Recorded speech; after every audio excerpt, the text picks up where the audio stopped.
ঘটনাটো মানে আপাই মোলৈ ফোন কৰিলে মুনমিৰ পৰা যে মুনমিৰ ফুকনৰ মই ভায়েক হয় মানে সম্বন্ধীয় ভায়েক হয়। তো মাকে মোক কল কৰিলে যে তই এবাৰ আমাৰ ঘৰত চাবিগেচোন বোলে তলাটো ভাঙি থোৱা আছে, ওচৰ চুবুৰীয়াই জনাইছে মোক। তো মই আহিলোঁ সেই উপলক্ষে। তাৰপিছত আহি দেখিছোঁ যে আগফালৰ তলাটো ভঙা গ্ৰিল, তাৰপিছত দৰ্জাখন খুলি চাইছোঁ, দৰ্জাও খোলা আছে। তাৰপিছত দৰ্জা খোলা দেখি পিছফালৰ দৰ্জালৈকে খোলা। তাৰপিছত ৰুমে চালোঁ, তাত দেখিছোঁ যে চব বন্ধ কৰি থৈ গৈছে চোৰে। তাৰপিছত বেলেগ বস্তু নিনিলে। মই দেখিছোঁ যে তাত সোণৰ আ অলংকাৰ আছিলে আৰু নগদ পইচা আছিলে, তেওঁ কোৱা মানে 40,000 আছিলে, সেইটো লৈ গৈছে। মই সেইটোৱে দেখিছোঁ। আৰু এওঁলোক আহিলে পুলিচ থানাৰ পৰা। অলংকাৰ কিমান আছে? তেওঁ কোৱা মতে চেইন এপাত আৰু আপোনাৰ কাণফুলি আছিলে আৰু খাৰু আছিলে। পুলিচ আহিলে তদন্ত কৰিছে FIR এখন দিবগৈ লাগিব এতিয়া। তো দি পেলাই তেওঁলোকে কি কৰে। কালি যোৱা নিশা মই 1টা বজাত ৰাতিপুৱা 5 নিশা ঘৰত সোমাইছোঁ।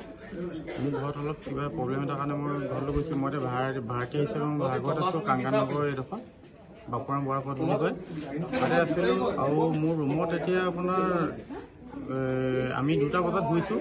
মোৰ পত্নী আৰু মই শুই থকা অৱস্থাত মোবাইল নিছিলে আৰু আপোনাৰ নগদ ধন নিছে আৰু সোণৰ আ অলংকাৰ নিছে বেগৰ পৰা। হয়, তাৰপিছতে আপোনাৰ মালিকনী ভাড়াতীয়া তেওঁ যোন হয় মালিকনী, তেওঁলোকৰ ওচৰলৈ যাওঁতে আমি বেগবিলাক উদ্ধাৰ কৰিছোঁ। আমাৰ কাপোৰ কানি চব পেলাই তছন মছন কৰিছে, একদম কিবা কিবি কৰি কৈছে। এইবিলাক এতিয়া এজাহাৰ দিলে নেকি? মই এজাহাৰ দিছিলোঁ, কিন্তু তেওঁলোকে ব্যৱস্থা এটা ল'ম বুলি কৈছে। মই ভাবিছোঁ আইনৰ ওপৰত সন্মত বিচাৰ মানে একেটা গলিতে 2টা ঘৰতে চুৰ হ'ল। এতিয়া 2টা ঘৰত চুৰ হৈছে। এতিয়া আমাৰ ঘৰত প্ৰথম হৈছিলে পুৱতি নিশা আপোনাৰ 2:30মান বজাত হ'ব চামথিং। তাৰপিছতে এওঁলোকৰ ঘৰত চুৰ হৈছে। হ'ব, ঠিক আছে। ঘটনাটো মানে আপাই মোলৈ ফোন কৰিলে মুনমিৰ পৰা যে মুনমিৰ ফুকনৰ মই ভায়েক হয় মানে সম্বন্ধীয় ভায়েক হয়। তো মাকে মোক কল কৰিলে যে তই এবাৰ আমাৰ ঘৰত চাবিগেচোন বোলে তলাটো ভাঙি থোৱা আছে, ওচৰ চুবুৰীয়াই জনাইছে মোক। তো মই আহিলোঁ সেই উপলক্ষে। তাৰপিছত আহি দেখিছোঁ যে আগফালৰ তলাটো ভঙা গ্ৰিল, তাৰপিছত দৰ্জাখন খুলি চাইছোঁ, দৰ্জাও খোলা আছে। তাৰপিছত দৰ্জা খোলা দেখি পিছফালৰ দৰ্জালৈকে খোলা। তাৰপিছত ৰুমে চালোঁ, তাত দেখিছোঁ যে চব বন্ধ কৰি থৈ গৈছে চোৰে। তাৰপিছত বেলেগ বস্তু নিনিলে। মই দেখিছোঁ যে তাত সোণৰ আ অলংকাৰ আছিলে আৰু নগদ পইচা আছিলে, তেওঁ কোৱা মানে 40,000 আছিলে, সেইটো লৈ গৈছে। মই সেইটোৱে দেখিছোঁ। আৰু এওঁলোক আহিলে পুলিচ থানাৰ পৰা। অলংকাৰ কিমান আছে? তেওঁ কোৱা মতে চেইন এপাত আৰু আপোনাৰ কাণফুলি আছিলে আৰু খাৰু আছিলে। পুলিচ আহিলে তদন্ত কৰিছে FIR এখন দিবগৈ লাগিব এতিয়া। তো দি পেলাই তেওঁলোকে কি কৰে। কালি যোৱা নিশা মই 1টা বজাত ৰাতিপুৱা 5 নিশা ঘৰত সোমাইছোঁ।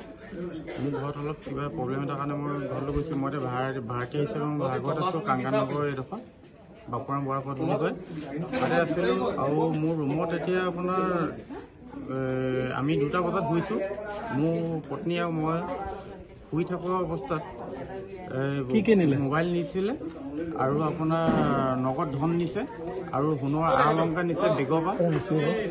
হয়, তাৰপিছতে আপোনাৰ মালিকনী ভাড়াতীয়া তেওঁ যোন হয় মালিকনী, তেওঁলোকৰ ওচৰলৈ যাওঁতে আমি বেগবিলাক উদ্ধাৰ কৰিছোঁ। আমাৰ কাপোৰ কানি চব পেলাই তছন মছন কৰিছে, একদম কিবা কিবি কৰি কৈছে। এইবিলাক এতিয়া এজাহাৰ দিলে নেকি? মই এজাহাৰ দিছিলোঁ, কিন্তু তেওঁলোকে ব্যৱস্থা এটা ল'ম বুলি কৈছে।